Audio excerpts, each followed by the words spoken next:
Well, major Maryland highway overhaul making good on this promise to improve some of the worst traffic congestion in the state. Governor Larry Hogan unveils his master plan to get it done. Today, the governor announced the widening of Interstates 270 and 495, as well as the BW Parkway. WJZ is live in South Baltimore tonight. George Solis has the details behind this major expansion. George? Good evening, Jess. Now, the plan calls for 4 new lanes at each of these major highways. Now, Sky Chopper 13 over 295 right now, giving you a look at some of the congestion. Now, Governor Larry Hogan says he's well aware of the nightmare traffic problems along these roadways, and he says the work to change that starts now. They are some of the most heavily traveled roadways in all of Maryland. Interstate 270, the Capital Beltway, and the Baltimore-Washington Parkway. A chain of highways that sees hundreds of thousands of drivers daily, like this man. How bad is the congestion?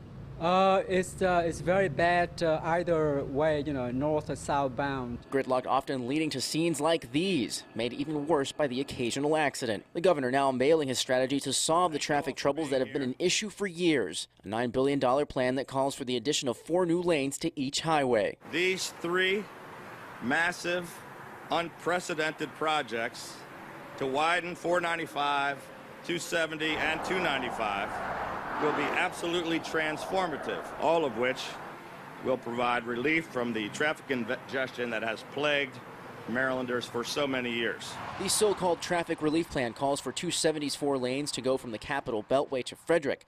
495's lanes will go from the American Legion Bridge to Woodrow Wilson Bridge, and 295's ownership will transfer from the U.S. Department of the Interior to the Maryland Transportation Authority. The governor's plan acknowledges that Maryland has the 2nd longest commuting times in the country. Now, some drivers we spoke with are inclined to agree and say they can't wait for this expansion. It's going to help my commute cut it down. Others are cautiously optimistic. It's at least an attempt to solve the problem, which, I appreciate the thought process. And again, Sky I-Chopper 13 over 295 right now, giving you a look at some of the congestion, which again gets much worse as the evening progresses. Now, part of the plan also calls for new express tolling along the expanded highways. Drivers that we spoke with say if it helps cut down with commutes, they're all for it. We're live in South Baltimore tonight. George Solis, WJZ, Eyewitness News. All right, George, thank you. The governor says that he plans to fund these expansions through private-public partnerships.